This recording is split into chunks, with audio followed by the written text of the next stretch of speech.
Hello guys, welcome back to my YouTube channel biology world. तो आज की इस वीडियो में हम पढ़ रहे हैं ट्रांसक्रिप्शन के बारे में। जैसे कि हमने लास्ट वीडियो में हमने रेप्लिकेशन के बारे में पढ़ा था, तो ये हमारा पार्ट 4 है ट्रांसक्रिप्शन। तो आज हम ट्रांसक्रिप्शन के बारे में पढ़ेंगे। बड़ी वीडियो स्टार्ट करने से पहले मेरे चैनल को सब्सक्राइब जरूर करना एंड वीडियो पसंद आए तो वीडियो को लाइक शेयर एंड कमेंट जरूर करना, because I am trying to my best to explain you in very easy वे।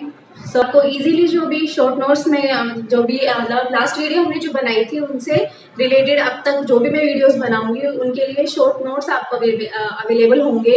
तो वो नोट्स जो है मेरे को आपको मेरे इंस्टाग्राम पेज पे मिलेंगे। तो मैं आपको मेंशन कर दूंगी डिस्क्रिप्शन में भी, एंड आपको शो हो रहा होगा। तो इस इंस्टाग्राम पेज से आपको नोट्स ले सकते हैं एंड उस पेज को ज़रूर फॉलो करना एंड ऑल्सो मेरे चैनल को सब्सक्राइब करना। तो आज की वीडियो हम स्टार्ट करते हैं बिना बोर किए हुए। तो हम इस वीडियो में सिर्फ ओनली डायग्राम के थ्रू इस प्रोसेस को समझेंगे। ओके, तो आज की इस वीडियो में हम ट्रांसक्रिप्शन के बारे में पढ़ रहे हैं। तो एक्चुअली में ट्रांसक्रिप्शन होता क्या है? ट्रांसक्रिप्शन मीन्स जैसे हमने लास्ट वीडियो में देखा था कि डीएनए से डीएनए बनने के प्रोसेस को हम रेप्लिकेशन बोलते हैं। तो उसी तरह हम डीएनए से जब आरएनए बनता है तो उस प्रोसेस को हम क्या बोलते हैं? ट्रांसक्रिप्शन। तो आज हम ट्रांसक्रिप्शन के बारे में पढ़ेंगे कि और वो प्रोसेस जो होता है किस तरीके से होता है। तो हम ट्रांसक्रिप्शन पढ़ रहे हैं प्रोकैरियोट्स में। तो यूकैरियोट्स एंड प्रोकैरियोट्स दोनों में जो होता है ट्रांसक्रिप्शन होता है। एंड प्रोकैरियोट्स में जो होता है ट्रांसक्रिप्शन वो साइटोप्लाज्म में होता है, यूकैरियोट्स में न्यूक्लियस में होता है। तो ये जो प्रोसेस हम पढ़ेंगे ये पूरा साइटोप्लाज्म में होगा। तो हम फर्स्ट देखते हैं कि ट्रांसक्रिप्शन का हमारा प्रोसेस जो होता है वो 3 स्टेजेस में होता है। First initiation, then elongation and termination. तो फर्स्ट प्रोसेस हम डायग्राम के थ्रू समझते हैं कि इनिशिएशन का प्रोसेस एक्चुअली में किस तरीके से होता है। तो अभी हम पढ़ेंगे इनिशिएशन के बारे में कि एक्चुअली में इनिशिएशन का प्रोसेस जो है वो किस तरीके से होता है। तो ये हमारे एक लीनियर डीएनए है हमारे पास, जो 5'3' डायरेक्शन एंड 3'5' डायरेक्शन। तो एक्चुअली में जो एक टेम्पलेट होता है वो किस साइड में मूव करता है? 5'3' डायरेक्शन में मूव करता है। तो फर्स्ट क्या होता है कि हमारा मतलब इनिशिएशन का प्रोसेस जो होता है वो एक्चुअली किस तरीके से स्टार्ट होता है। ये लीनियर डीएनए जो है वो 3 पार्ट में डिवाइड होता है। फर्स्ट होता है हमारा प्रोमोटर रीजन एंड सेकंड होता है ट्रांसक्रिप्शन यूनिट एंड थर्ड होता है टर्मिनेटर पॉइंट, जहाँ पे जो हमारा डीएनए पूरा बन के डिसएसोसिएट हो जाता है। तो वो होता है लास्ट का टर्मिनेटर पॉइंट। तो इनिशिएशन का जो प्रोसेस होता है फर्स्ट प्रोसेस, तो वो होता है प्रोमोटर रीजन से स्टार्ट होता है। यहाँ पे कुछ स्पेसिफिक सीक्वेंस होते हैं न्यूक्लियोटाइड्स के।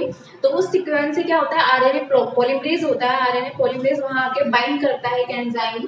तो वो जो होता है इस प्रोसेस को स्टार्ट करता है। तो फर्स्ट जैसे कि यहाँ पे ये लिखा हुआ है, ये न्यूक्लियोटाइड्स हैं जो मेंशन किया है, न्यूक्लियोटाइड्स हैं यहाँ पे। तो एक सीक्वेंस होता है TGACA एंड एक सीक्वेंस होता है TATAAT। तो इस सीक्वेंस को हम क्या बोलते हैं? TATA box. तो इस सीक्वेंस को हम टाटा बॉक्स भी बोलते हैं। तो इसको तो यहाँ से क्या होता है? हमारे इनिशिएशन का प्रोसेस स्टार्ट होता है। फर्स्टली एक एंजाइम होता है आरएनए पॉलीमरेज, जैसे मैंने आपको बताया। तो वो जो होता है 5 सब यूनिट से मिलकर बना हुआ होता है आरएनए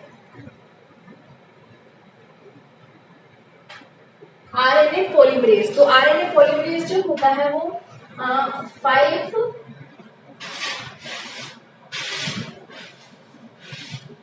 सब यूनिट। तो आरएनए पॉलीमरेज जो होता है वो 5 सब यूनिट से मिलके बना हुआ होता है। फर्स्ट जैसे होता है कि 2 अल्फा, 2 अल्फा और 1 beta and 1 beta prime, 1 beta prime and omega and sigma. तो इस तरीके से जो होता है आरएनए पॉलीमरेज जो एंजाइम होता है वो 5 सब यूनिट से मिलकर बना हुआ होता है। तो ये सब सारी सब यूनिट मिलकर एक बड़ा कॉम्प्लेक्स बनाती है। इस तरीके से एक कॉम्प्लेक्स बनाती है, ठीक है। तो ये कॉम्प्लेक्स हमारा पूरा, जिसे हम क्या बोलते हैं? आरएनए पॉलीमरेज बोलते हैं। तो आरएनए पॉलीमरेज जो होता है पूरा कॉम्प्लेक्स, तो ये कॉम्प्लेक्स आकर जिसे हम होलो एंजाइम भी बोलते हैं, इसका दूसरा नाम क्या है? Holo enzyme. इसे हम बोलते हैं होलो एंजाइम। तो तो ये हमारा जो पूरा एक एंजाइम है, ये एंजाइम क्या होता है, फर्स्ट ये स्पेसिफिक सीक्वेंस जो हमने देखे, ये -10 और -35 न्यूक्लियोटाइड जो होते हैं उनके बीच में ये सीक्वेंस होता है। तो यहाँ पर क्या होता है कि आरएनए पॉलीमरेज आकर बाइंड करता है। तो यहाँ पे हम देखते हैं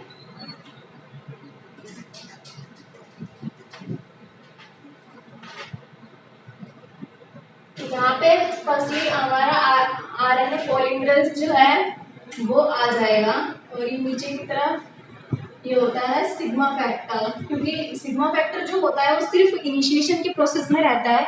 इनिशिएशन मतलब कंप्लीट होने के बाद ये डिसोसिएट हो जाता है, तो इसलिए इसको यहाँ पे नीचे मेंशन करते हैं सिग्मा फैक्टर, और ये बाकी के 4 सब यूनिट्स मिलकर एक कॉम्प्लेक्स बनाता है। और जब ये सिग्मा फैक्टर मतलब हट जाता है तो इसे हम सिर्फ कोर एंजाइम बोलते हैं, 4 फैक्टर जो बचते हैं उनके कॉम्प्लेक्स को। तो इस तरीके से फर्स्ट इनिशिएशन में आरएनए पॉलीमरेज आकर बाइंड करता है, एंड बाइंड करने के बाद क्या होता है कि बीच के जो ये न्यूक्लियोटाइड मेंशन किए हुए हैं, तो इन न्यूक्लियोटाइड्स के बीच का हाइड्रोजन बॉन्ड जो होते हैं वो ब्रेक हो जाते हैं, क्योंकि यहाँ पे मतलब एडेनिन और थाइमिन जो होता है उनके हाई कंसंट्रेशन की वजह से क्या होता है कि हाइड्रोजन बॉन्ड जो होते हैं वो ब्रेक हो जाते हैं। एंड यहाँ पे नीचे एक और स्ट्रक्चर मेंशन किया है कि इसमें क्या दिखाया गया है कि हाइड्रोजन बॉन्ड जो है वो ब्रेक हो गए, तो इस तरीके से एक बबल बनता है। जैसे कि लास्ट वीडियो में हमने रेप्लिकेशन बबल देखा था, तो इस तरीके से यहाँ पे ये होता है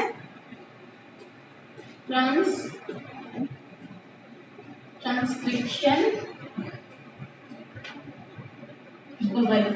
तो इस तरीके से ये क्या बन जाता है, इसके बीच के जो बॉन्ड होते हैं वो टूट जाते हैं, एंड टूटने के बाद क्या बनता है, ट्रांसक्रिप्शन बबल। तो ये ट्रांसक्रिप्शन बबल होता है, और ये प्रोसेस जो होता है आगे की तरफ इसी तरीके से मूव करता जाता है कि यहाँ से डीएनए अनबाइंड होता जाएगा। तो जैसे मैंने बताया कि आरएनए पॉलीमरेज यहाँ पे बाइंड करता है, तो जैसे कि इनिशिएशन का प्रोसेस हो जाता है, जब ये ट्रांसक्रिप्शन बबल बन जाता है, बीच के हाइड्रोजन बॉन्ड जो होते हैं न्यूक्लियोटाइड के वो टूट जाते हैं, तो उसके बाद जो सिग्मा फैक्टर जो होता है उसका काम खत्म हो जाता है, ये जो होता है डिसोसिएट हो जाता है। तो यहाँ से क्या होगा, ये सिग्मा फैक्टर हट जाएगा, ठीक है। तो यहाँ से सिग्मा फैक्टर हट जाता है, और जो और बाकी का जो कॉम्प्लेक्स बचता है, ये कॉम्प्लेक्स जो है आगे की तरफ मूव करता है, एंड जो बीच के न्यूक्लियोटाइड्स होते हैं उनके बॉन्ड को तोड़ता जाता है। जैसे कि यहाँ पे हम देख रहे हैं ट्रांसक्रिप्शन बबल बन गया, एंड उसके बाद जो ऊपर का जो आरएनए पॉलीमरेज है ये आगे की तरफ मूव करता जाएगा, एंड हाइड्रोजन बॉन्ड ब्रेक होते जाएंगे, एंड यहाँ पे क्या होता है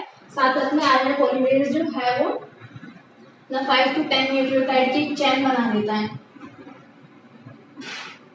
5 to 10 न्यूक्लियोटाइड की चेन बनाता है, जो कि किस डायरेक्शन में होती है, 5'3 डायरेक्शन में। जैसे मैंने पहले आपको बताया कि कोई भी स्ट्रैंड जो होता है किस डायरेक्शन में मूव करता है, 5'3 डायरेक्शन में मूव करता है।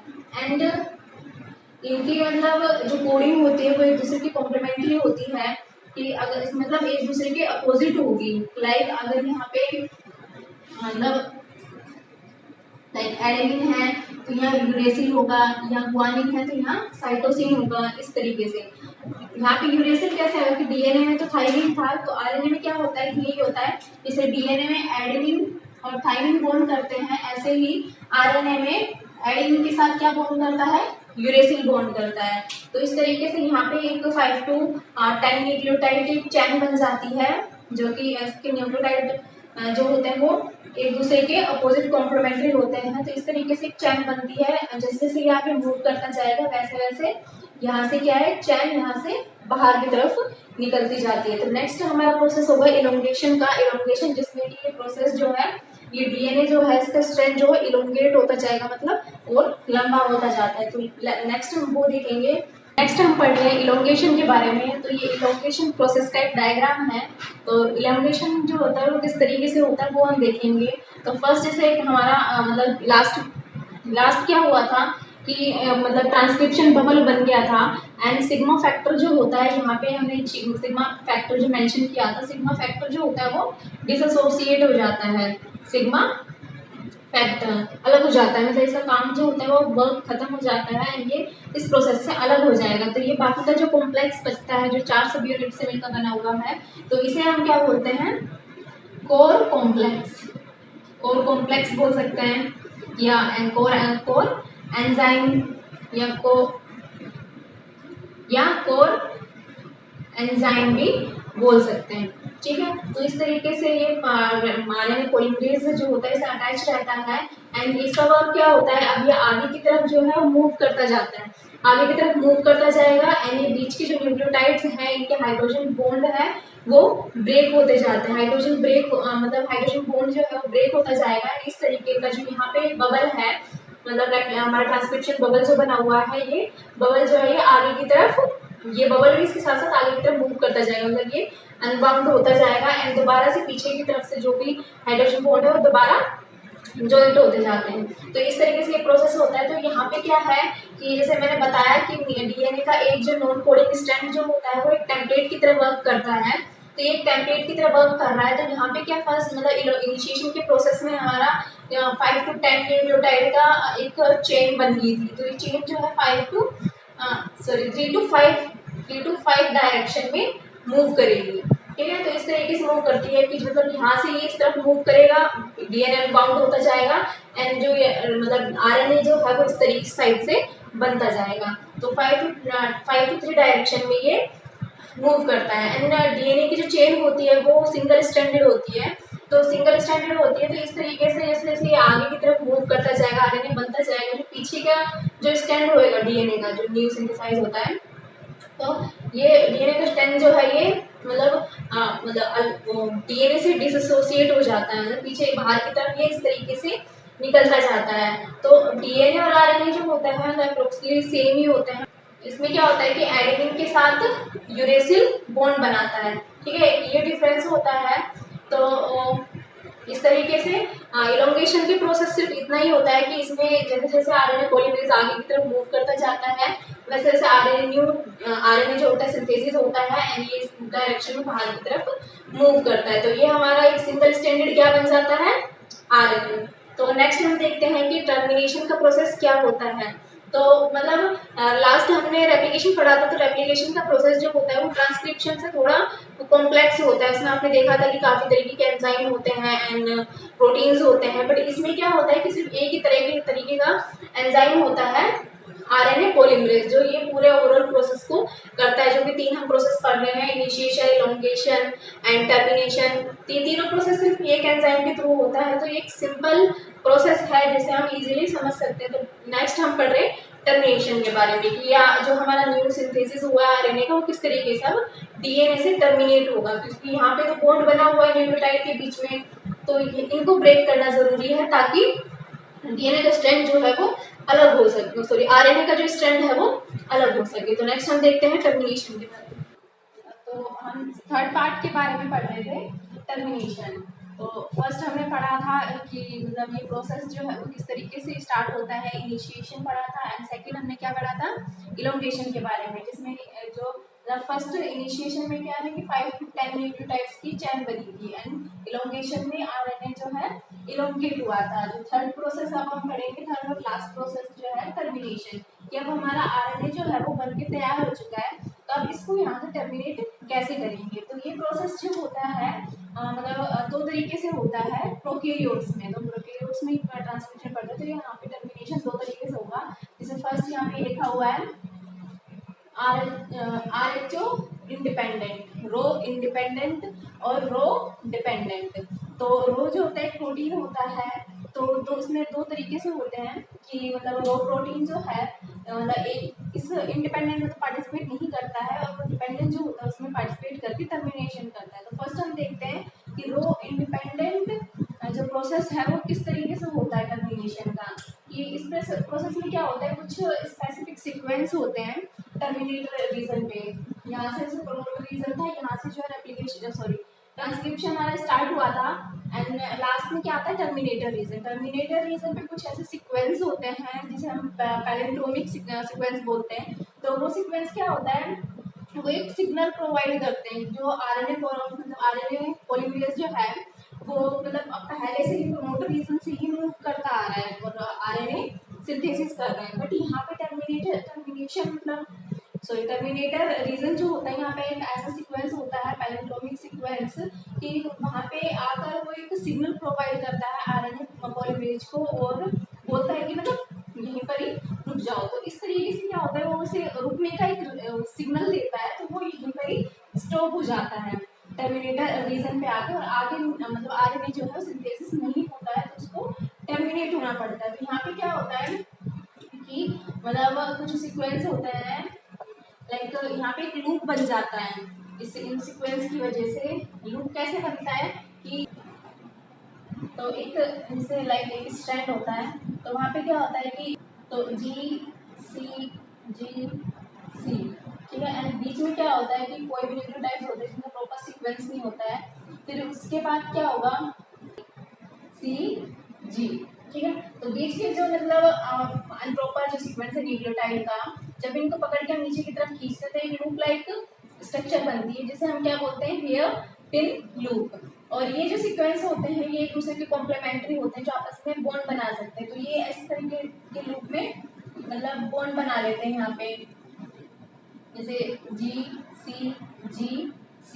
और यहाँ पे क्या हो जाएगा सी जी, तो ये आपस में बॉन्ड बना लेंगे बीच में, ठीक है। तो ये बॉन्ड बना लेते हैं बट यहाँ पे बॉन्ड नहीं बनता है क्योंकि यहाँ पे अनप्रॉपर सीक्वेंस होता है न्यूक्लियोटाइड का। तो इस तरीके से यहाँ डीएनए में क्या होता है ये एक लूप बन सॉरी आरएनए जो सिंथेसिस हुआ है यहाँ पे आगे इस तरीके से एक लूप बन जाता है, इस तरीके से लूप बनता है जो कि मतलब जो हमारा पूरा प्रोसेस चल रहा था इनिशिएशन का इलोंगेशन का आरएनए का जो इलोंगेट हो रहा था, तो इस लूप की वजह से क्या होता है कि ये प्रोसेस यहीं रुक जाता है। और ये जो यहाँ पे जैसे सीक्वेंस जो था मतलब पैलिंड्रोमिक सीक्वेंस जो न्यूक्लियोटाइड का था वो क्या करता है कि आरएनए पॉलीमरेज जो होता है उसे डिसोसिएट कर देता है इस प्रोसेस से, तो ये मतलब इस प्रोसेस से अलग हो जाता है। अब क्या होगा कि आरएनए पॉलीमरेज जैसे यहाँ से इस प्रोसेस से अलग हो गया तो ये जो ये न्यूक्लियोटाइड का सीक्वेंस यहाँ पे जो होता है वो उनकी बॉन्डिंग जो होती है थोड़ी वीक होती है, तो वीक होने की वजह से तो मतलब आरएनए जो है वो टर्मिनेट हो जाते हैं, बीच की बॉन्डिंग टूट जाती है एंड ये क्या होता है यहाँ से टर्मिनेट हो जाएगा। तो हमारा न्यू आरएनए जो है वो सिंथेसिस हो जाता है, एमआरएनए जो होता है वो सिंथेसिस हो जाता है। और वो मतलब आरएनए वैसे 3 टाइप के होते हैं तो वो मतलब सीक्वेंस पे डिपेंड करता है कौन सा आरएनए का सिंथेसिस होगा। तो इस तरीके से क्या होता है कि रो इंडिपेंडेंट प्रोसेस होता है कि इसमें एक टर्मिनेटिव पॉइंट पे एक ऐसा सीक्वेंस आ जाता है जिसकी वजह से हेयरपिन लूप बनता है एंड आरएनए पॉलीमरेज भी इस प्रोसेस से निकल जाता है, तो लास्ट में मतलब की बॉन्डिंग टूट जाती है न्यूक्लियोटाइड्स की। तो इस वजह से क्या होता है कि आरएनए पॉलीमरेज जो है सॉरी आरएनए जो है वो टर्मिनेट हो जाता है। तो इस तरीके से ये प्रोसेस हुआ। नेक्स्ट देखेंगे हम रो डिपेंडेंट, ये किस तरीके से होता है कि यहाँ पे वही सेम है कि आरएनए पॉलीमरेज है एंड आरएनए जो है वो इलोंगेट हुआ था इलोंगेशन के प्रोसेस में, तो इसी तरीके से ये प्रोसेस आगे की तरफ मूव कर रहा था बट लास्ट में वही टर्मिनेटर रीजन, तो यहाँ पे टर्मिनेटर रीजन आया, टर्मिनेटर टर्मिनेटर रीजन पे आगे कोई सीक्वेंस होता है जिससे यहाँ पे भी एक लूप लाइक स्ट्रक्चर बन जाएगी। तो जो मतलब टर्मिनेटर रीजन पे जो सीक्वेंस मैंने यहाँ पे बताया ये सीक्वेंस यहाँ पे होता है न्यूक्लियोटाइड का, तो इस वजह से यहाँ पे भी एक लूप बन जाएगा कि ये पहले इस प्रोसेस को रोक देता है। उसके बाद क्या होता है कि आरएनए पॉलीमरेज को मतलब इस प्रोसेस से निकाल देता है। तो आरएनए पॉलीमरेज निकलने के बाद यहाँ की बॉन्डिंग जैसे यहाँ पे तो वीक बॉन्डिंग वीक थी तो इस वजह से अपने आप ही जो बॉन्ड था वो टूट गया था एंड आरएनए बाहर निकल गया था। तो यहाँ पे क्या होता है कि यहाँ पे नॉर्मल सीक्वेंसिंग होती है क्योंकि इस प्रोसेस में क्या होता है जी सी का रिच रीजन होता है कि इनकी न्यूक्लियोटाइड्स के रिच रीजन होने की वजह से ये न्यूक्लियो मतलब बॉन्ड जो होते हैं इजीली ब्रेक हो जाते हैं। क्योंकि यहाँ पे कोई नॉर्मल सीक्वेंस होता है जैसे कि एडेनिन यूरेसिल गुआनिन साइटोसिन, तो इस तरीके का एक नॉर्मल सीक्वेंस होता है तो उनकी बॉन्डिंग जो होती है काफी स्ट्रॉन्ग होती है तो ये अपना ब्रेक नहीं होगा। तो अब क्या होता है कि एक प्रोटीन होता है रो प्रोटीन इसमें पार्टिसिपेट करता है इसलिए इस प्रोसेस को रो डिपेंडेंट बोलते हैं। तो अब क्या होगा कि जब इलोंगेशन का प्रोसेस हो रहा होता है तभी से ही मतलब इस प्रोसेस में एक प्रोटीन अटैच हो जाता है उसके मतलब यहाँ से जो मतलब मूव हुआ था प्रमोटर रीजन से स्टार्ट हुआ था तो यहीं से इलोंगेशन का आया था बीच में, तो वहीं से इलोंगेशन के प्रोसेस से ही रो प्रोटीन जो होता है वो उसके साथ ही अटैच हो जाता है मतलब उसके पीछे पीछे यहाँ से मूव करता है।